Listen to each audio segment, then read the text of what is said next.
Hello students, આજથી એક નવા ચેપ્ટરની શરૂઆત કરવાની છે અને એ ચેપ્ટર ફિઝિકલ કેમિસ્ટ્રીનું એક ઇમ્પોર્ટન્ટ ચેપ્ટર છે. તમે ચાહે સ્ટેટ બોર્ડની તૈયારી કરી રહ્યા છો કે ગુજકેટની અથવા તો તમારી કોમ્પિટિટિવ એક્ઝામની, તમારે આ ચેપ્ટર સમજવું ખૂબ જરૂરી છે કારણ કે આ ચેપ્ટરમાંથી ક્વેશ્ચન પૂછાય જ છે. નીટ એક્ઝામ કે જેડબલઈની એક્ઝામની હું વાત કરું તો તેની અંદર મિનિમમ 2 થી 3 ક્વેશ્ચન આ ચેપ્ટરમાંથી હોય છે અને સ્ટેટ બોર્ડની અંદર તો આ ચેપ્ટર ઘણું મોટું વેટેજ ધરાવે છે. લગભગ 8 માર્ક્સના ક્વેશ્ચન આની અંદરથી આવતા હોય છે, એટલે તમે બિલકુલ આને ઇગ્નોર ન કરી શકો.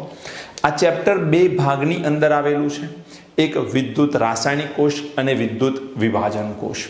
બંનેની આપણે ચર્ચા કરવાના છીએ, પણ ચેપ્ટર જે છે એ આપણે વિદ્યુત વિભાજન કોષથી શરૂ કરવું છે અને એમાં પણ આયોનિક વાહકતા અને વાહકતા શું હોય છે એ સૌથી પહેલાં સમજીશું. પછી આપણે વિદ્યુત રાસાયણિક કોષની શરૂઆત કરીશું. એટલે તમે બુક પ્રમાણે જો આ ચેપ્ટરને સમજવા જશો અને મારા લેક્ચર સાથે કમ્પેર કરશો તો મેર નહીં પડે, કારણ કે હું અલગ ટોપિકથી શરૂઆત કરવાનો છું અને બુકમાં અલગ ટોપિક આપેલો છે. એટલે મારી આપ સૌને એક વિનંતી છે કે સૌથી પહેલાં તો હું જે અહીંયા ભણાવીશ એની એક નોટ બનાવજો અને એમાંથી જ તમારે લર્ન કરવાનું રહેશે, એમાંથી જ તમારે યાદ કરવાનું રહેશે. તમે જો બુકમાં આપેલા ટોપિક શરૂઆતથી વાંચશો તો તમને ખબર નહીં પડે. હા, હું જે ટોપિક ભણાવું છું એને ટેક્સ્ટબુકમાંથી વાંચશો, ઇટ ઇઝ ઓકે, એનો કોઈ જ વાંધો નથી. ઓકે, ચલો આપણે સૌથી પહેલાં શરૂઆત કરવી છે વિદ્યુત રસાયણ ચેપ્ટરની. તો તમે જોઈ શકો છો કે વિદ્યુતના વહન સાથે સંકળાયેલું વિજ્ઞાન એને કહેવાય છે વિદ્યુત રસાયણ. અને આ વિદ્યુત રસાયણની વાત કરીએ તો આપણે આ વિદ્યુત રસાયણમાં કેટલાક કોષોની ચર્ચા કરીશું, કેટલાક કોષની ચર્ચા કરીશું. હવે આ કોષ કેટલા પ્રકારના છે? તો આ કોષની હું વાત કરું તો 2 પ્રકારના આ કોષ હોય છે. 2 પ્રકારના કોષ હોય છે. પહેલો જે કોષ છે એને કહેવામાં આવે છે વિદ્યુત રાસાયણિક કોષ અને બીજો જે કોષ છે એને કહેવામાં આવે છે વિદ્યુત વિભાજન કોષ. વિદ્યુત રાસાયણિક કોષ અને વિદ્યુત વિભાજન કોષ. વિદ્યુત રાસાયણિક કોષમાં શું થતું હોય છે? તો વિદ્યુત રાસાયણિક કોષમાં રાસાયણિક ઉર્જા હોય એનું વિદ્યુત ઉર્જામાં રૂપાંતરણ થાય. રાસાયણિક ઉર્જાનું વિદ્યુત ઉર્જામાં રૂપાંતરણ થાય તો તેવા કોષને વિદ્યુત રાસાયણિક કોષ કહેવામાં આવે છે. મતલબ સમજવાનો કોશિશ કરજો કે રાસાયણિક પ્રક્રિયાઓ થશે, રાસાયણિક ઉર્જા ઉત્પન્ન થશે અને એનાથી વિદ્યુત ઉર્જા ઉત્પન્ન થશે. એટલે રાસાયણિક ઉર્જાનું વિદ્યુત ઉર્જામાં રૂપાંતરણ થાય. આપણે એવું કહી શકીએ કે આ આપમેળે થતી પ્રક્રિયા છે.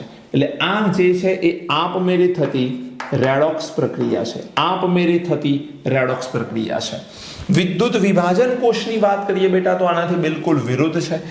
જેમ અહીંયા રાસાયણિક ઉર્જાનું વિદ્યુત ઉર્જામાં રૂપાંતરણ થાય તેમ અહીં વિદ્યુત ઉર્જાનું રાસાયણિક ઉર્જામાં રૂપાંતરણ થાય છે. વિદ્યુત ઉર્જાનું શામાં રૂપાંતરણ થાય? રાસાયણિક ઉર્જામાં. મતલબ તમારે વિદ્યુત આપવો પડશે ત્યારે પ્રક્રિયાઓ થશે. એટલે બહારથી બેટરી દ્વારા તમે વિદ્યુત પ્રવાહ પસાર કરશો, બેટરી દ્વારા વિદ્યુત પ્રવાહ પસાર કરશો એટલે રાસાયણિક પ્રક્રિયાઓ થશે. એટલે વિદ્યુત આપવાથી જે પ્રક્રિયાઓ થશે એ રાસાયણિક પ્રક્રિયાઓ હશે. એટલે કહી શકાય કે વિદ્યુત ઉર્જાનું રાસાયણિક ઉર્જામાં રૂપાંતરણ છે. અહીંયા તમે કહી શકો આ રેડોક્સ પ્રક્રિયાઓ આપમેળે થતી નથી. એટલે આ રેડોક્સ પ્રક્રિયાઓ જ છે પરંતુ આપમેળે થતી નથી. એટલે અહીંયા લખો રેડોક્સ આપમેળે થતી નથી. રેડોક્સ શું છે એ તો તમને ખ્યાલ જ છે. એવી પ્રક્રિયા જેમાં ઓક્સિડેશન પ્રક્રિયા અને રિડક્શન પ્રક્રિયા એક સમયે થતી હોય, એક સાથે થતી હોય તો એને રેડોક્સ કહેવાય. આમાં આપમેળે થતી રેડોક્સ પ્રક્રિયા છે, જ્યારે આમાં આપમેળે રેડોક્સ પ્રક્રિયા થતી નથી. હવે વિદ્યુત રાસાયણિક કોષના બેસ્ટ એક્ઝામ્પલ કયા છે? તો વિદ્યુત રાસાયણિક કોષનું બેસ્ટ એક્ઝામ્પલ છે ગેલ્વેનિક કોષ અને બીજા નંબરનું આનું એક્ઝામ્પલ છે વોલ્ટેઇક કોષ. ગેલ્વેનિક કોષ અને વોલ્ટેઇક કોષ આનું બેસ્ટ એક્ઝામ્પલ હોય છે. એટલે વોલ્ટેઇક અને ગેલ્વેનિક કોષ આ બંને એવા કોષ છે કે જે રાસાયણિક ઉર્જાનું વિદ્યુત ઉર્જામાં શું કરે? રૂપાંતરણ કરતા હોય છે. રાસાયણિક ઉર્જા આપમેળે પ્રક્રિયા કરશે, રાસાયણિક પ્રક્રિયાઓના કારણે રાસાયણિક ઉર્જા ઉત્પન્ન થશે અને એનું વિદ્યુત ઉર્જામાં રૂપાંતરણ થતું હોય છે. ઓકે, તો આ કોષની વાત થઈ. બે પ્રકારના કોષ છે. હવે જો હું વાહકોની વાત કરીશ, જો વાહકોની વાત કરીશું તો વાહકો બે પ્રકારના છે અને આ પણ અગત્યતા ધરાવે છે. વાતને સમજવાનો પ્રયત્ન કરજો. વાહકો બે પ્રકારના છે. જે પદાર્થો પોતાનામાંથી વિદ્યુતનું વહન કરવાની ક્ષમતા ધરાવતા હોય એ બધાને શું કહેવાય?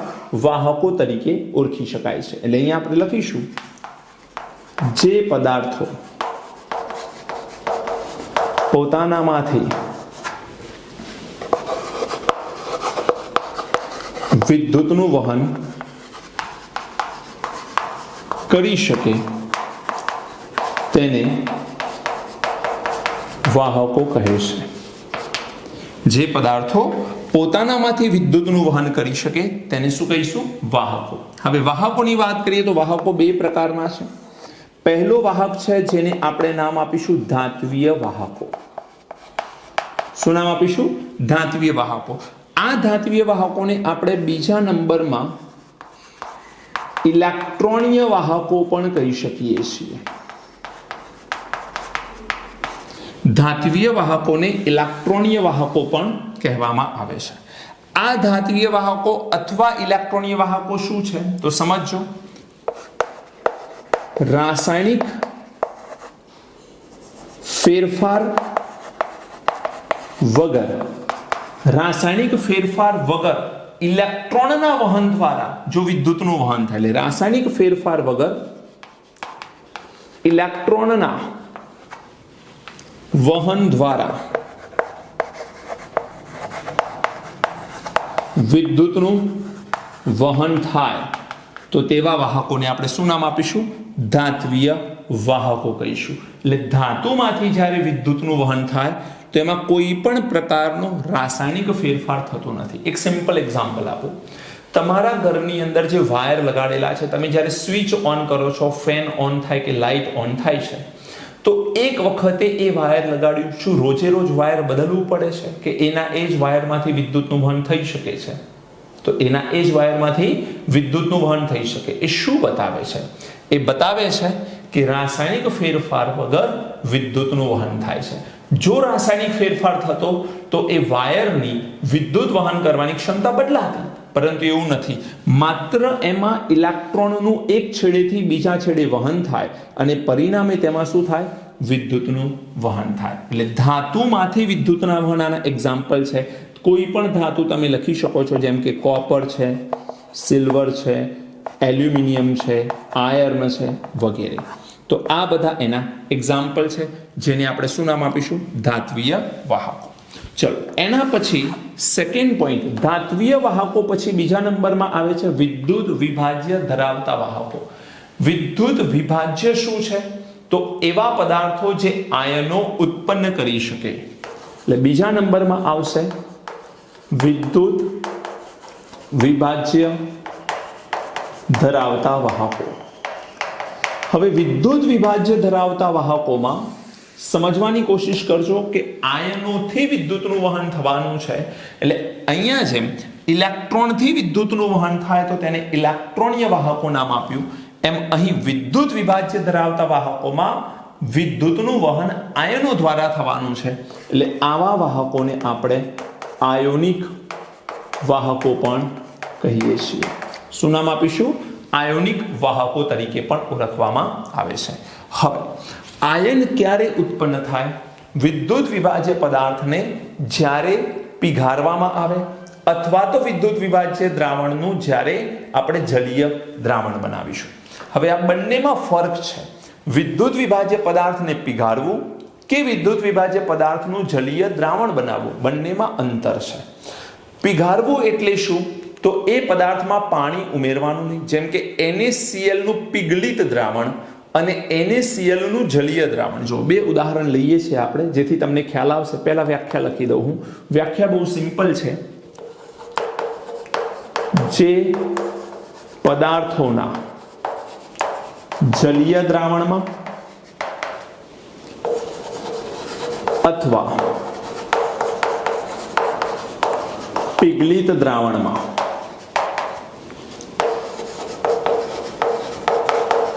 आयनो द्वारा विद्युतનું વહન થાય ત્યારે તેને આયોનિક વાહકતા કહે છે. એટલે पिघलित દ્રાવણ અને જલીય દ્રાવણનો ફરક સમજો. ધારો કે હું સિમ્પલ એક્ઝામ્પલ આપું છું કે NaCl નું पिघलित દ્રાવણ છે, તો આનો અર્થ શું થાય? તો NaCl ને ત્યાં સુધી લઈ જાઓ, NaCl ને ત્યાં સુધી ગરમ કરો જ્યાં સુધી આ NaCl સોલિડ થી લિક્વિડ ના થઈ જાય, पिघलित ના થઈ જાય. મતલબ NaCl સોલિડ છે, એને તમે ગરમ કરશો તો અહીંયા બની જશે NaCl લિક્વિડ. હવે NaCl સોલિડ ને ગરમ કરવાથી NaCl લિક્વિડ બને છે અને આ NaCl લિક્વિડમાં શું બને? Na+ and Cl- liquid state. મેં L લખ્યો છે એ લિક્વિડ બતાવે છે, મતલબ આ પ્રવાહી સ્વરૂપે છે. એના ગલન બિંદુ સુધી આને શું કરવાનું? ગરમ કરવાનું. એટલે ગલન બિંદુ સુધી તમે આને ગરમ કરશો તો સોલિડનું લિક્વિડમાં કન્વર્ઝન થશે અને પરિણામે બે આયનો બનશે. એટલે આ થયું पिघलित દ્રાવણ. બીજા નંબરનું જે દ્રાવણ છે એને આપણે નામ આપીશું NaCl નું જલીય દ્રાવણ. હવે જલીય દ્રાવણ એટલે શું? તો NaCl ને પાણીમાં પીગાળી દેવાનું. NaCl plus water. જેવો પીગાળશો એટલે બની શું જશે? Na+ aqueous and Cl- aqueous. બંનેમાં ફરક છે બેટા. આ લિક્વિડ છે મતલબ પાણી વગર એને ગરમ કરીને પીગાળેલ છે. આ aqueous છે મતલબ જલીય દ્રાવણ છે એટલે એને પાણીમાં પીગાળ્યું અને આયનો તેના ઉત્પન્ન થયા છે. તો આ NaCl નું શું છે? જલીય દ્રાવણ. આ NaCl નું पिघलित દ્રાવણ. NaCl તો એક એક્ઝામ્પલ છે, બાકી એવો કોઈ પણ પદાર્થ જે આયનો ઉત્પન્ન કરી શકે છે તે આયોનિક વાહકતા ધરાવે છે.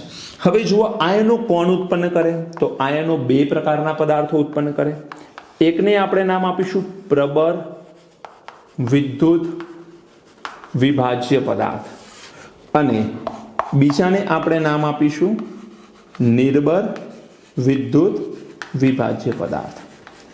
પ્રબળ વિદ્યુત વિભાજ્ય પદાર્થ અને નિર્બળ વિદ્યુત વિભાજ્ય પદાર્થ. હવે બેટા પ્રબળ વિદ્યુત વિભાજ્ય કોને કહીએ છીએ? એવા પદાર્થો જેમનું સંપૂર્ણ આયનીકરણ થાય એને આપણે શું નામ આપીએ? પ્રબળ વિદ્યુત વિભાજ્ય. એટલે એવા પદાર્થો જેમનું શું થાય? સંપૂર્ણ આયનીકરણ થાય. સંપૂર્ણ આયનીકરણ થાય એટલે આલ્ફા કેટલો હોય? 100%. એટલે પર્સન્ટેજ સિવાયની જો હું વાત કરું તો આલ્ફાની વેલ્યુ 1 કહેવાય.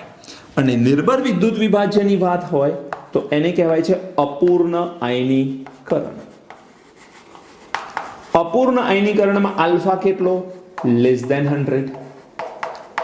100% થી ઓછો. એકચ્યુઅલી આ 100% થી ઓછો કહું છું હું, પણ એ 2 થી 3% જેટલો જ હોય છે. હવે સંપૂર્ણ આયનીકરણ કોનું થાય? પ્રબળ વિદ્યુત વિભાજ્યનું. ઉદાહરણ શું હોઈ શકે? તો તમને ખબર હોવી જોઈએ કે પ્રબળ એસિડ, પ્રબળ બેઝ અને બધા જ પ્રકારના ક્ષાર.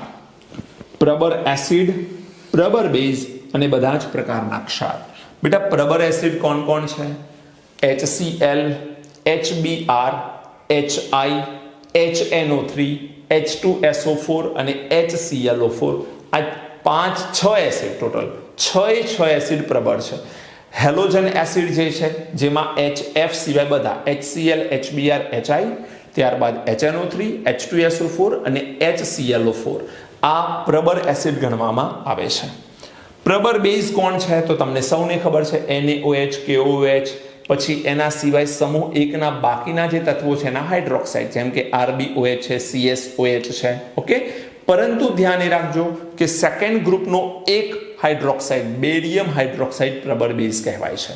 અને કોઈ પણ પ્રકારનો ક્ષાર હોય એને આપણે પ્રબળ વિદ્યુત વિભાજ્ય ગણીએ છીએ. નિર્બળ વિદ્યુત વિભાજ્યની વાત આવે તો શું આવે? તો નિર્બળ વિદ્યુત વિભાજ્ય જે છે એમાં નિર્બળ એસિડ આવશે અને નિર્બળ બેઝ આવશે. હવે નિર્બળ એસિડ અને નિર્બળ બેઝના ઉદાહરણ તો લોટ્સ ઓફ છે, ઘણા બધા છે, પણ જો તમને આ ઉદાહરણ યાદ રહી જાય તો એના સિવાયના બાકીના બધા પદાર્થો એ નિર્બળ વિદ્યુત વિભાજ્યમાં આવે. પ્રબળ એસિડમાં 6 ઉદાહરણ છે, એના સિવાયના બધા જ એસિડ નિર્બળ એસિડમાં આવશે. પ્રબળ બેઝમાં 6 ઉદાહરણ, પ્રબળ બેઝના ઉદાહરણ પણ છે, એના સિવાય એટલે કે પ્રથમ સમૂહના બધા જ હાઇડ્રોક્સાઇડ, લિથિયમ સિવાય sodium, potassium, rubidium, caesium, okay, અને બેરિયમ હાઇડ્રોક્સાઇડ, એના સિવાયના બધા જ નિર્બળ બેઝમાં આવશે. ક્ષાર બધા પ્રબળ વિદ્યુત વિભાજ્ય છે. ઓકે, તો આ થયા પ્રબળ વિદ્યુત વિભાજ્ય, જે સંપૂર્ણ આયનીકરણ આપે. આયનોનું પ્રમાણ અહીંયા વધારે હોય, અહીંયા આયનોનું પ્રમાણ ઓછું હોય છે. ઓકે, ચલો તમે આ નોટ કરો. ત્યારબાદ આપણે ધાત્વીય વાહકતા અને આયનીય વાહકતા વચ્ચેનો ફરક સમજીએ. નેક્સ્ટ પોઈન્ટની વાત કરીએ. ધાત્વીય વાહકતા અને આયનીય વાહકતા વચ્ચે શું ફરક છે એની ચર્ચા કરીએ. જો ધાત્વીય વાહકોમાં શું થતું હોય, થોડી વાર પહેલા આપણે ચર્ચા કરી કે ધાત્વીય વાહકો એ કોના આધારે વાહકતા બતાવે? ઇલેક્ટ્રોનના વહન સાથે તેની વાહકતા હોય છે. એટલે અહીંયા આપણે ધાત્વીય વાહકતો માટે જો લખવું હોય તો પહેલો પોઈન્ટ શું આવશે? મુક્ત ઇલેક્ટ્રોનના વહન સાથે ધાત્વીય વાહકો જે છે એ વિદ્યુતનું વહન દર્શાવે છે. આયનીય વાહકોમાં શું હોય છે? તો અહીંયા આયનોના વહન સાથે વિદ્યુતનું વહન દર્શાવે, એને આયનીય વાહક કહેવાય. એટલે 1 નંબર આમાં મુક્ત ઇલેક્ટ્રોનના વહન માટે છે અને આમાં આયનોના વહન સાથે છે. હવે સેકન્ડ પોઈન્ટ, અહીંયા ધાત્વીય વાહકોમાં કોઈ પણ પ્રકારનો રાસાયણિક ફેરફાર થતો નથી. તો અહીંયા લખીશું કે વાહકતા દરમિયાન રાસાયણિક ફેરફાર થતો નથી. કોઈ પણ પ્રકારનો અહીંયા રાસાયણિક ફેરફાર થતો નથી. જ્યારે વિદ્યુતનું વહન થશે ત્યારે કોઈ જ રાસાયણિક ફેરફાર થતો નથી. આમાં હું લખું તો અહીંયા તમે જોશો તો વિદ્યુત ધ્રુવો ઉપર પરસ્પર ઓક્સિડેશન અને રિડક્શન પ્રક્રિયાઓ થશે, એટલે રાસાયણિક ફેરફાર થશે. એટલે અહીંયા હું આયનીય વાહકતામાં શું લખી શકું? તો વિદ્યુત ધ્રુવો પર રાસાયણિક ફેરફાર થાય છે અને માટે જ એમાં વિદ્યુતનું શું થાય છે?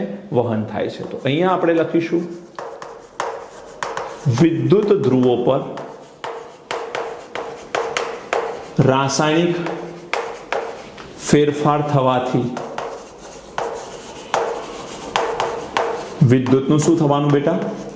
વહન થાય છે. એટલે અહીં વિદ્યુતનું વહન રાસાયણિક ફેરફાર સાથે સંકળાયેલ નથી. રાસાયણિક ફેરફાર વિદ્યુતના વહનથી થતો નથી. આમાં વિદ્યુત ધ્રુવો ઉપર રાસાયણિક ફેરફાર થાય છે, માટે જ અહીંયા શું થાય છે? વિદ્યુતનું વહન થાય છે. નંબર 3, અહીંયા આપણે લખીશું દ્રવ્યનું વહન થતું નથી. દ્રવ્યનું વહન થતું નથી મતલબ કે અહીંયા કોઈ એક જગ્યાએ રહેલા પરમાણુઓ બીજી જગ્યાએ ખસી જશે એવું થતું નથી. દ્રવ્ય પોતાની મૂળ જગ્યાએ જ રહેતો હોય છે. દ્રવ્યનું વહન થતું નથી. સળિયો જેવો છે એવો ને એવો જ રહેશે, ભલે એમાંથી લાંબો સમય સુધી વિદ્યુતનું વહન કરવામાં આવે. જ્યારે આમાં હું વાત કરું તો દ્રવ્યનું વહન થાય છે. કયા સ્વરૂપે? આયનો સ્વરૂપે. તો આપણે લખીશું આયનો સ્વરૂપે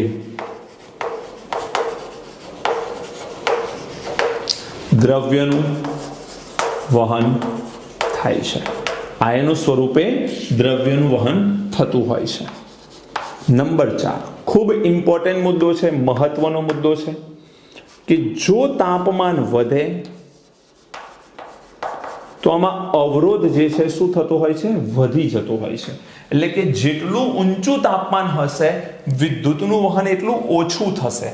કોઈ ધાતુમાંથી વિદ્યુતનું વહન ઓછું થશે જો તાપમાન વધારે હશે. એવું શા માટે? આપ સૌને ખબર છે કેમિકલ બોન્ડિંગ આપણે જ્યારે ભણ્યા તો એની અંદર એક ટોપિકની આપણે ચર્ચા કરી હતી અને એ હતું પરમાણુય કર્નલ. વાત થઈ હતી આ પરમાણુ કર્નલ. પરમાણુ કર્નલ શું છે? તો ધન વીજભારિત કેન્દ્ર અને ઇનસાઇડ ઇલેક્ટ્રોન, આઉટર શેલ સિવાયના ઇલેક્ટ્રોન, બાહ્યતમ કક્ષા સિવાયનો પરમાણુનો ભાગ, એને ધન વીજભારિત કર્નલ કહેવાય. તાપમાન વધે એટલે કર્નલ કંપન કરે. એટલે અહીંયા હું લખી શકું તાપમાન વધે છે તો અવરોધ વધે છે. પણ કેમ અવરોધ વધે છે? તો અહીંયા કહી શકાય પરમાણુ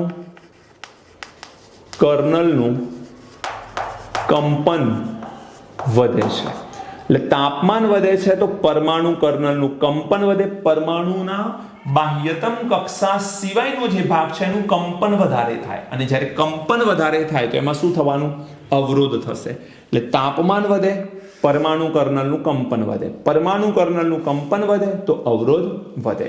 જ્યારે હું અહીંયા વાત કરું નંબર 4 માં, તો અહીંયા તમે જોશો તો જો આપણે દ્રાવણોના તાપમાનમાં વધારો કરીશું તો અવરોધ ઘટી જશે, અને અવરોધ ઘટશે એટલે વિદ્યુતનું વહન શું થશે? વધશે. સમજો બેટા, તાપમાન વધારવામાં આવે તો અવરોધ ઘટશે. એનું રીઝન શું છે? તાપમાન વધે એટલે આયનો ઓર વધશે, આયનીકરણ વધશે. આયનીકરણ વધશે એટલે આયનોનું પ્રમાણ વધશે. જો વધુ જ આયનો છે, પહેલેથી સંપૂર્ણ આયનીકરણ થઈ ગયેલા છે, તો આયનોના વહનને વેગ મળશે, અને જેટલા ઝડપથી આયનોનું વહન થશે વિદ્યુતનું વહન એટલું જ ઝડપથી થશે. એટલે તાપમાન વધવાથી અહીંયા અવરોધ ઘટે છે. બીજી વસ્તુ, બીજો એક પોઈન્ટ મહત્વનો છે કે કોઈ કારણથી જો આયનો વચ્ચે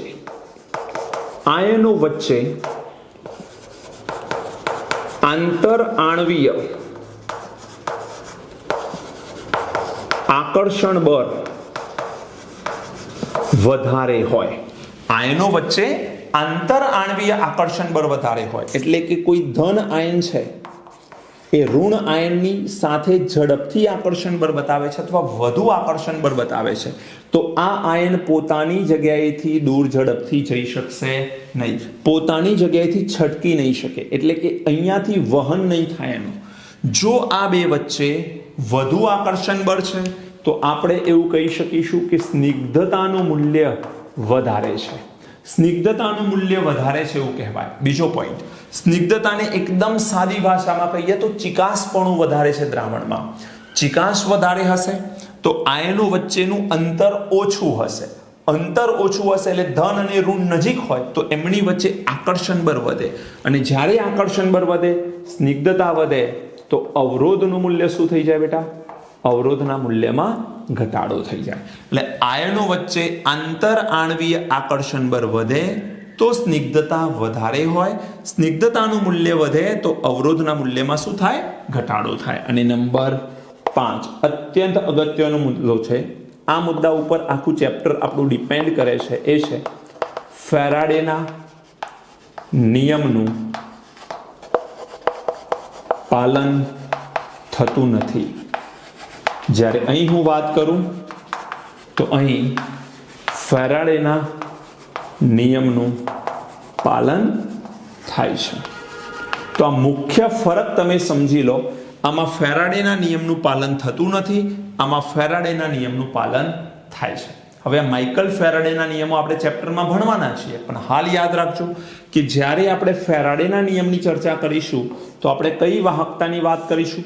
આયનીય વાહકતાની વાત કરીશું.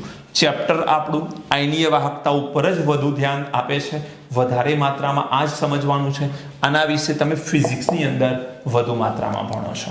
ઓકે, તો આપણે હવે જે પોઈન્ટની ચર્ચા કરવી છે એ અવરોધ શું છે, વાહકતા શું છે, વિશિષ્ટ વાહકતા શું છે અને વિશિષ્ટ અવરોધ શું છે એની આપણે ચર્ચા કરવી છે. નોટ કરો, પછી આગળ વધીએ.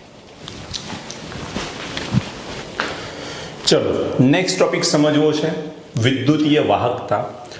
કોઈ પણ વિદ્યુતનું વહન કેટલું થઈ રહ્યું છે કોઈ પણ ધાતુમાંથી કે આયનીય વાહકો દ્વારા કોઈ દ્રાવણમાંથી, એ સમજતા પહેલા અવરોધ અને વાહકતા વિશેનો ખ્યાલ આપણને હોવો જોઈએ. અવરોધ એટલે શું સમજો, બહુ જ સિમ્પલ ટોપિક છે. અવરોધ માટે એવું કહી શકાય, વાહક પર લાગુ પાડેલ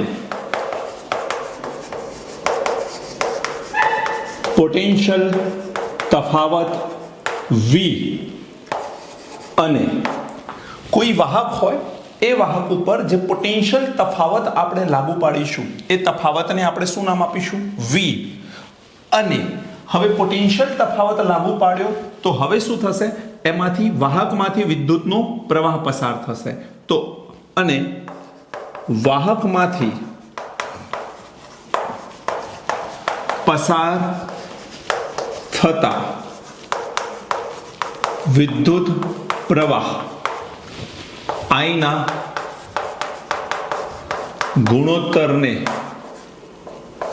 R કહે છે। R મતલબ અવરોધ R કહે છે। એટલે વાહક પર લાગુ પાડેલ પોટેન્શિયલ તફાવત V અને વાહકમાંથી પસાર થતા વિદ્યુત પ્રવાહ I ના ગુણોત્તરને, એટલે હું લખી શકું R = V/I। આ ફોર્મ્યુલા બેટા તમારે યાદ રાખવાનો છે। હવે R જે છે એનો એકમ શું છે તો યાદ રાખજો, R નો એકમ શું થાય છે? ઓહમ। ઓહમને કેવી રીતે દર્શાવાય છે? ઓહમને આ સંજ્ઞા વડે દર્શાવવામાં આવે। જો કે ફિઝિક્સમાં તમે લોકો આ ભણી ચૂક્યા છો। આ વોલ્ટમાં હોય અને આ એમ્પિયરમાં હોય, આ જરા ધ્યાન રાખજો। આ ઉપર વોલ્ટ છે અને નીચે એમ્પિયર છે, એટલે વોલ્ટ અપોન એમ્પિયર એટલે R ના એકમને ઓમ તરીકે દર્શાવાય। એટલે કહી શકીએ વોલ્ટ અપોન એમ્પિયર શું થઈ ગયું? ઓમ થઈ ગયું। બોલો આવડે કે નહીં? હવે અવરોધ પછી સેકન્ડ પોઈન્ટ આપણે સમજવો છે એ છે વાહકતા। શું સમજવું છે? વાહકતા। બેટા વાહકતાની સંજ્ઞા શું છે? વાહકતાને કઈ સંજ્ઞા વડે દર્શાવવામાં આવે છે? તો વાહકતાને કેપિટલ G સંજ્ઞા વડે દર્શાવવામાં આવે છે। અહીંયા આપણે કહીશું અવરોધ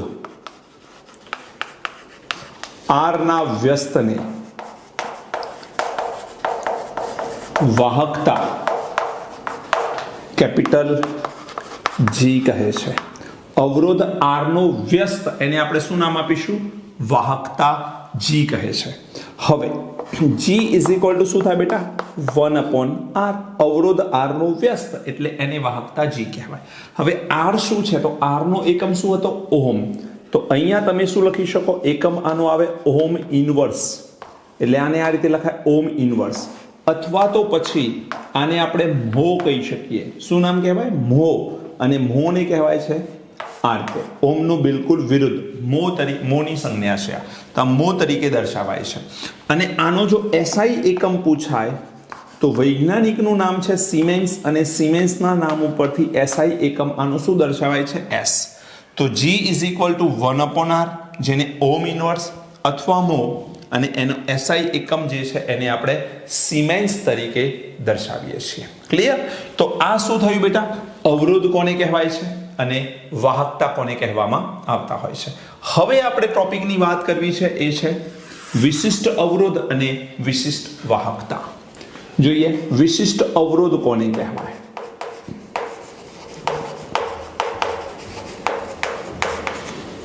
વિશિષ્ટ અવરોધને ઓર એક શબ્દ વડે પણ દર્શાવવામાં આવે છે, અને એ શબ્દ છે અવરોધકતા। અને આ અવરોધકતાને આપણે શું કહીએ છીએ? રો કહીએ છીએ। શું કહીશું? રો। હવે હું એક સંજ્ઞા આપું છું R ની, ધ્યાન રાખજો। R ચલે છે L/A। હવે તમને પ્રશ્ન થાય કે આ L/A શું છે? એકચ્યુઅલી આને જ હું અહીંયા પણ લખી શકું છું। R ચલે છે L/A। હવે આ L/A ની વાત સમજી લઈએ। ધારો કે તમારી પાસે છે અહીંયા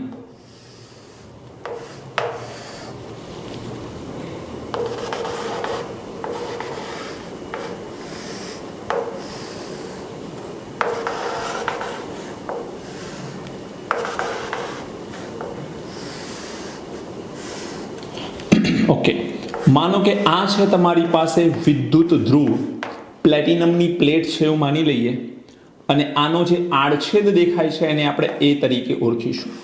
સેમ વિદ્યુત ધ્રુવ આ બીજો છે એક, આ આડછેદ છે એને આપણે A તરીકે ઓળખીશું। આ બંને વચ્ચે વિદ્યુત ધ્રુવ વચ્ચેની જે લંબાઈ છે એ છે L। એટલે આડછેદ છે A અને લંબાઈ છે L, આ બંનેને આપણે બેટરી દ્વારા કનેક્ટ કરીશું। હવે તમારી પાસે અહીંયા આ બે વિદ્યુત ધ્રુવોની વચ્ચે એક દ્રાવણ ભરેલું છે। આ દ્રાવણને આપણે નામ આપી દઈએ વિદ્યુત વિભાજ્ય દ્રાવણ। વિદ્યુત વિભાજ્ય દ્રાવણ નામ આપી દઈએ। તો અહીંયા હું કહી શકું બે વિદ્યુત ધ્રુવો વચ્ચેની લંબાઈ અથવા બે વિદ્યુત ધ્રુવો વચ્ચેનું અંતર એ શું છે? L। અને વિદ્યુત ધ્રુવનો આડછેદનું ક્ષેત્રફળ એ શું છે? Capital A। એટલે વિદ્યુત ધ્રુવનું આડછેદનું ક્ષેત્રફળ કેપિટલ એ અને બે વિદ્યુત ધ્રુવો વચ્ચેની લંબાઈ જે છે એને આપણે શું નામ આપીએ છીએ? L વડે દર્શાવીએ છીએ. હવે બેટા સમજો, અવરોધ R એ બે વિદ્યુત ધ્રુવો વચ્ચેની લંબાઈના સમપ્રમાણમાં અને વિદ્યુત ધ્રુવની આડછેદના ક્ષેત્રફળના વ્યસ્ત પ્રમાણમાં હોય છે.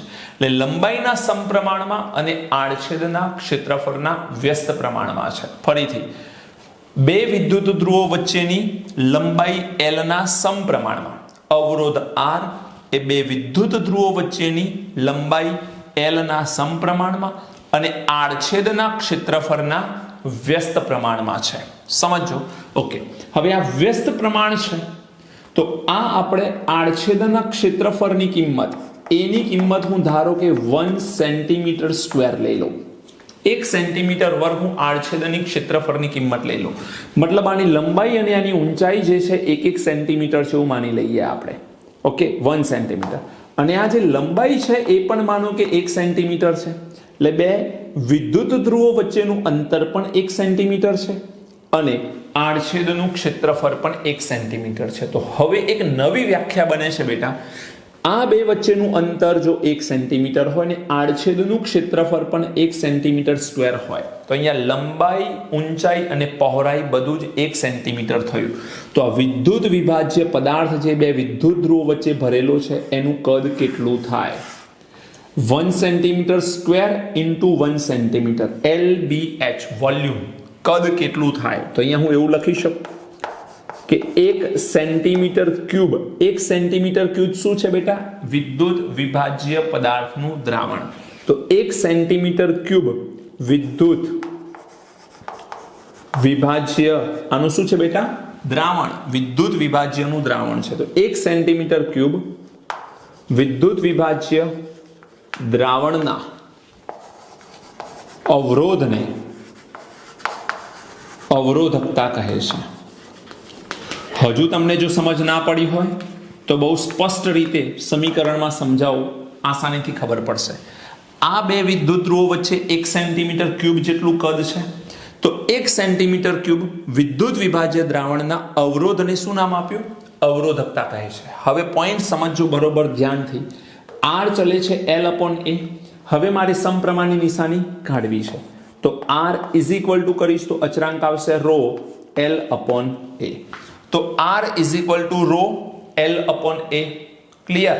હવે R બરાબર ρ L/A હોય તો આપણે હવે આ ρ ને હું નીચે લાવું તો 1/ρ થાય, R ને હું નીચે લઈ જાઉં તો 1/R થાય અને આ થઈ ગયો L/A.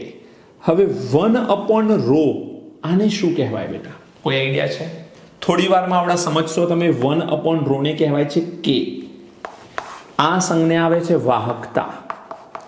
આને કહેવાય છે K તરીકે આને ઓળખવામાં આવતો હોય છે. ઓકે, આપણે અત્યારે વાત કરવી છે વિશિષ્ટ અવરોધ અથવા અવરોધકતાની. તો R બરાબર ρ L/A. ચલો ρ ને કરતા કરી દો. ρ ને કરતા કરશો તો A ઉપર જશે ને L નીચે આવશે. તો શું આવશે? R A/L. R A/L. આવું થઈ શકે? તમારે આ સૂત્રો યાદ રાખવાના છે, કેવી કેવી રીતે આપણે રિપ્રેઝન્ટેશન કરી શકીએ. હવે બેટા સમજો, અહીંયા જો L ની કિંમત 1 સેન્ટીમીટર હોય અને A ની કિંમત 1 સેન્ટીમીટર સ્ક્વેર હોય, એટલે L ની કિંમત 1 સેન્ટીમીટર લઈ લો અને A ની કિંમત 1 સેન્ટીમીટર સ્ક્વેર લઈ લો તો R બરાબર ρ થશે. કારણ કે L/A, L ની કિંમત 1, A ની કિંમત 1, ઉપર અને નીચે 1 તો R અને ρ ની કિંમત કેવી થઈ જાય? સમાન. તો L બરાબર 1 અને A બરાબર 1 લેવામાં આવે, સેન્ટીમીટર સ્ક્વેર અને સેન્ટીમીટર. તો અહીંયા તમે શું કહી શકો? R બરાબર ρ. અવરોધ જ અવરોધકતા કહેવાય. તો હું કહી શકું 1 સેન્ટીમીટર ક્યુબ વિદ્યુત વિભાજ્ય દ્રાવણના અવરોધને જ અવરોધકતા કહે છે. બેટા લંબાઈ 1 સેન્ટીમીટર હોય ને આડછેદનું ક્ષેત્રફળ 1 સેન્ટીમીટર સ્ક્વેર હોય તો આમાં કદ કેટલું હોય? 1 સેન્ટીમીટર ક્યુબ. તો 1 સેન્ટીમીટર ક્યુબ વિદ્યુત વિભાજ્ય દ્રાવણના અવરોધને જ આપણે શું નામ આપીશું? અવરોધકતા તરીકે ઓળખીશું. ρ બરાબર R A/L. આ તો ખબર પડે આપણને. ક્લિયર છે? તો આ પોઈન્ટની વાત થઈ, એ છે વિશિષ્ટ અવરોધ.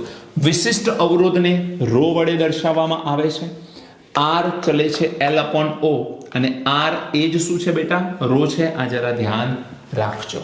ઓકે, આર જ રો છે પણ કન્ડિશન એપ્લાય. શું કન્ડિશન એપ્લાય? એ 1 સેન્ટીમીટર સ્ક્વેર, મતલબ આડછેદનું ક્ષેત્રફળ 1 સેન્ટીમીટર સ્ક્વેર અને બે વિદ્યુત ધ્રુવો વચ્ચેની લંબાઈ 1 સેન્ટીમીટર હોવી જોઈએ.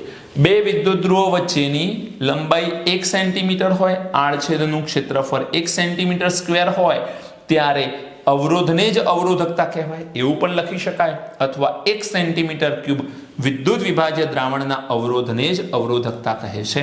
એટલે આર બરાબર રો થઈ શકે.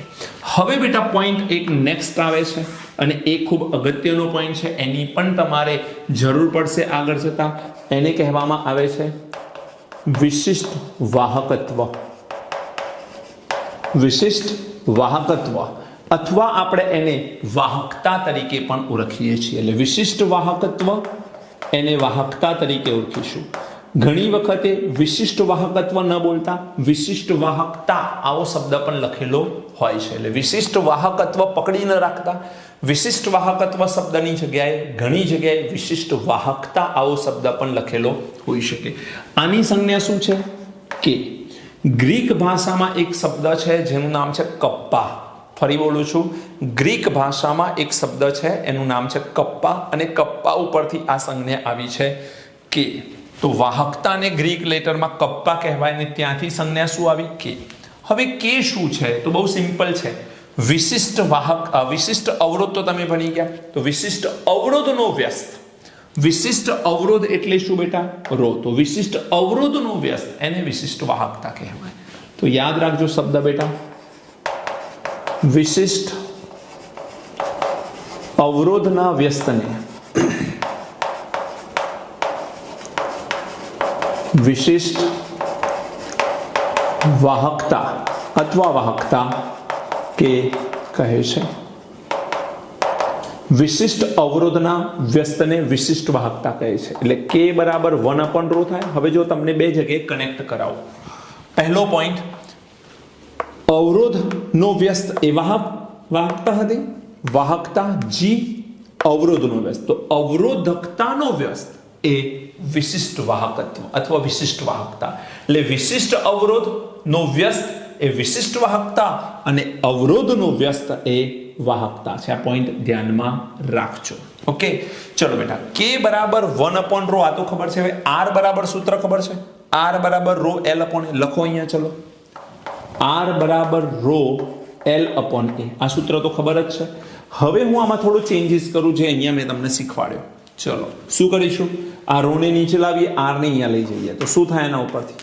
1/ρ is equal two 1/r L/A.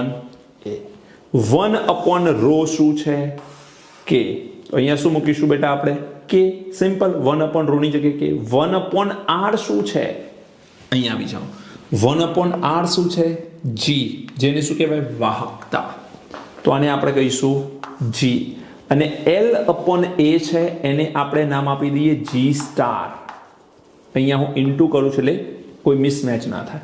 G into G star. તમારે ધ્યાન રાખવાનું, આ કે ને આપણે શું નામ આપીશું? વિશિષ્ટ વાહકતા. IUPAC એ એવું કીધું છે કે વાહકતાને જ વિશિષ્ટ વાહકતા ગણવી. એ પછીની વાત છે. અત્યારે આપણે કે ને શું નામ આપીશું? વિશિષ્ટ વાહકતા. હવે વિશિષ્ટ વાહકતા બરાબર જી. જી શું છે બેટા? જી છે વાહકતા. તો અહીંયા વિશિષ્ટ વાહકતા બરાબર જી એટલે વાહકતા, અને જી સ્ટાર ને કહેવામાં આવે છે વાહકતા કોષનો કોષ અચળાંક. વાહકતા કોષનો કોષ અચળાંક. હવે કોષ અચળાંક કેમ નામ આપ્યું સમજો. L અને A એનો ગુણોત્તર એને G સ્ટાર નામ આપ્યું. L શું છે? લંબાઈ, અને A શું છે? આડછેદનું ક્ષેત્રફળ. ચલો અહીંયા આવી જાઓ. L લંબાઈ અને A આડછેદનું ક્ષેત્રફળ એને ફિક્સ કરી દીધા. 1 સેન્ટીમીટર સ્ક્વેર એ આડછેદનું ક્ષેત્રફળ લીધું અને લંબાઈ કેટલી લીધી બેટા? 1 સેન્ટીમીટર લીધી. એનો મતલબ શું થયો કે આપણે 1 સેન્ટીમીટર સ્ક્વેર એ ની કિંમત ફિક્સ કરી દીધી, 1 સેન્ટીમીટર એલ ની કિંમત ફિક્સ કરી દીધી, અને એલ અને એ જો બંને ફિક્સ હોય તો આ ગુણોત્તર ઓલવેઝ કોન્સ્ટન્ટ થઈ ગયો. માટે આપણે કોષ અચળાંક ગુણ્યા વાહકતા કરીશું તો આપણને શું મળશે બેટા? વિશિષ્ટ વાહકતા પ્રાપ્ત થાય છે. તો આ વિશિષ્ટ વાહકતા શું છે ખબર પડવી જોઈએ. ઓકે, હવે જો આ જી સ્ટાર ની કિંમત શું હોય? જી સ્ટાર ની કિંમત 1, એલ ની કિંમત 1 સેન્ટીમીટર હોય અને એ ની કિંમત 1 સેન્ટીમીટર સ્ક્વેર હોય તો આ તો નીકળી ગયું. તો જી સ્ટાર ની કિંમત શું થઈ ગઈ? 1. તો એ કન્ડિશનમાં કે બરાબર શું થઈ ગયું? જી. તો મેં થોડી વાર પહેલા તમને એવું કીધું કે IUPAC એ એવું સૂચવ્યું છે કે વાહકતાને જ વિશિષ્ટ વાહકતા ગણવી. તો આપણે અહીંયા આ વાહકતા જી છે એને જ વિશિષ્ટ વાહકતા કે તરીકે ઓળખી શકીએ. હવે આવે છે એના એકમની વાત. ચલો 1/r. 1/r. r શું છે બેટા? અવરોધ. અવરોધનો એકમ શું છે? હાલ જોયું આપણે. અવરોધનો એકમ શું છે? ઓમ. તો અહીંયા 1/r છે તો શું આવશે બોલો? 1/r એટલે ઓમ ઇનવર્સ. અહીં શું આવે? સેન્ટીમીટર અને નીચે સેન્ટીમીટર સ્ક્વેર એટલે 1 સેન્ટીમીટર થી 1 સેન્ટીમીટર કેન્સલ થાય તો 1 સેન્ટીમીટર એ ઉપર જાય શું થાય? Centimetre inverse. તો અહીંયા ઓમ ઇનવર્સ ઇન્ટુ સેન્ટીમીટર ઇનવર્સ. હવે સમજો, ઓમ ઇનવર્સ ની જગ્યાએ તમે શું લખી શકો? મો અથવા સિમેન્સ. તો આનો બીજો એક એકમ શું થાય? મો ઇન્ટુ સેન્ટીમીટર ઇનવર્સ અથવા સિમેન્સ ઇન્ટુ સેન્ટીમીટર ઇનવર્સ. અને ઘણી વખતે આ બંને મીટરમાં આપેલા હોય તો અહીં સેન્ટીમીટર ઇનવર્સ છે એની જગ્યા પર તમે મીટર પણ યુઝ કરી શકો છો. મીટર પણ યુઝ કરી શકો છો. હવે તમે જુઓ 1 સેન્ટીમીટર ક્યુબ વિદ્યુત વિભાજ્ય દ્રાવણના અવરોધને અવરોધકતા કહેતા હતા. તો હવે એ જ વસ્તુ અહીં એપ્લાય કરીએ. આ બંનેની કિંમત 1 લીધી છે, મતલબ 1 સેન્ટીમીટર ક્યુબ તો અહીંયા પણ થયું. તો 1 સેન્ટીમીટર ક્યુબ વિદ્યુત વિભાજ્ય દ્રાવણની વાહકતાને વિશિષ્ટ વાહકતા કહે છે. ક્લિયર? તો અહીંયા વ્યાખ્યા શું થઈ બેટા? જગ્યા નથી, અહીંયા લખું છું. ચલો તમને દેખાશે. આઈ હોપ 1 સેન્ટીમીટર ક્યુબ વિદ્યુત વિભાજ્ય દ્રાવણની વાહકતાને શું કહીશું આપણે? વિશિષ્ટ વાહકતા કહે છે. એટલે વિશિષ્ટ વાહકતાની આપણે શું નક્કી કરી દીધી? વ્યાખ્યા. 1 સેન્ટીમીટર ક્યુબ વિદ્યુત વિભાજ્ય દ્રાવણની વાહકતાને વિશિષ્ટ વાહકતા કહે છે. બોલો, ખ્યાલ આવે છે બેટા? પોઈન્ટ સમજવા જેવો છે. અહીંયા સેમ દ્રાવણ એના અવરોધને અવરોધકતા કીધી, સેમ દ્રાવણ એની વાહકતાને વિશિષ્ટ વાહકતા કીધી. ને એટલા માટે જ IUPAC એવું કીધું છે કે વાહકતાને જ વિશિષ્ટ વાહકતા ગણવી. ઓકે, ક્લિયર છે બેટા? તો આપણે કેટલાક પોઈન્ટની ચર્ચા કરી છે. ચેપ્ટરની શરૂઆત થઈ ચૂકી છે. બિલકુલ પ્રોપરલી આનો અભ્યાસ કરી લેજો. એકવાર ફરીથી રિવાઇન્ડ કરી આને જોઈ લેજો. આમ જોવા તો બહુ લોજિકલ વાતો છે, કોઈ એવી ગોખણપટ્ટીવાળી કોઈ જ વાત નથી, ખૂબ સરળ વાતો છે. એટલે તમે આને તૈયાર કરી લેજો. મળીએ છીએ નેક્સ્ટ વિડીયો લેક્ચરમાં. Thank you. God bless.